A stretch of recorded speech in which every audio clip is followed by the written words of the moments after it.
Comment bien build Billy? Billy est un agent de type physique qui va occuper le rôle de DPS de l'équipe. Il va permettre d'infliger des dégâts à distance et d'augmenter ses dégâts via ses attaques de base et ses attaques enchaînées. Pour ce qui va être des disques de poussée, en première option, on peut opter pour 4 pièces de électrofougou plus 2 pièces de électropivert. Le set électrofougou augmente le taux de pénétration, les dégâts de l'ultime et l'attaque de Billy, ce qui booste ses dégâts de manière générale. Ce set est particulièrement efficace car son ultime gagne encore plus de puissance après une attaque enchaînée, combiné avec 2 pièces électropivert qui augmentent son taux crit. Et en deuxième option, on va retrouver 4 pièces de métal mordant, avec 2 pièces toujours de électropivert. Les 4 pièces de métal mordant vont augmenter les dégâts physiques de Billy et booster ses dégâts lorsqu'un allié applique l'effet assaut sur un ennemi. Pour ce qui va être des moteurs amplificateurs, on va pas se casser la tête, on va prendre celui de Billy, la réplique du moteur stellaire, qui augmente les dégâts physiques infligés à la cible de 36% pendant 8 secondes lorsqu'on touche un ennemi à plus de 6 mètres avec une attaque de base ou une attaque en sprint.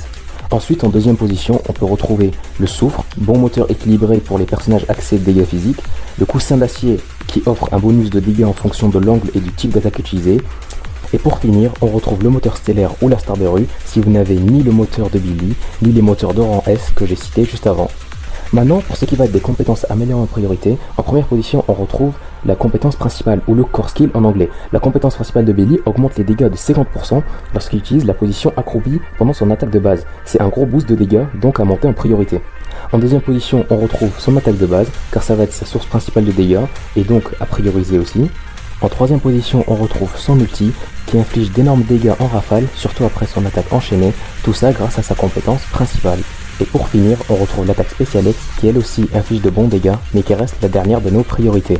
Maintenant, pour ce qui va être des combos, le premier va consister tout simplement à maintenir le bouton d'attaque normale qui va permettre à Billy de se mettre en position accroupie.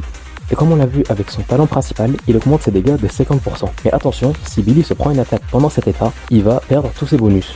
Maintenant, pour son deuxième combo qui est un vrai combo, ça va tout simplement de déclencher une attaque enchaînée pour ensuite utiliser son ultime, ensuite son attaque Special X et appuyer sur le bouton d'attaque normale pour se remettre en position accroupie. En faisant cet enchaînement, vous optimisez les dégâts car vous utilisez chacun de ces boosts comme il le faut. Grâce à sa compétence principale, Billy peut booster son ultime jusqu'à 50% de ses dégâts s'il l'utilise juste après une attaque enchaînée. Ce bonus peut se cumuler 2 fois, rendant son ultime très puissant. Ce combo permet de faire énormément de dégâts, suivi de dégâts constants via les attaques normales. Et ce style de jeu est encore plus efficace si vous utilisez les 4 pièces de électrofougou. Maintenant, pour ce qui va des équipes, on peut très bien le jouer avec Andy et Nicole. Billy joue le rôle de DPS principal, Nicole peut réduire la défense des ennemis et les regrouper au même endroit, tandis qu'Andy inflige de la confusion et peut électrocuter les ennemis. Et comme alternative, vous pouvez sinon toujours remplacer Andy par Kingy, qui inflige également de la confusion et des dégâts électriques. Et maintenant vous savez,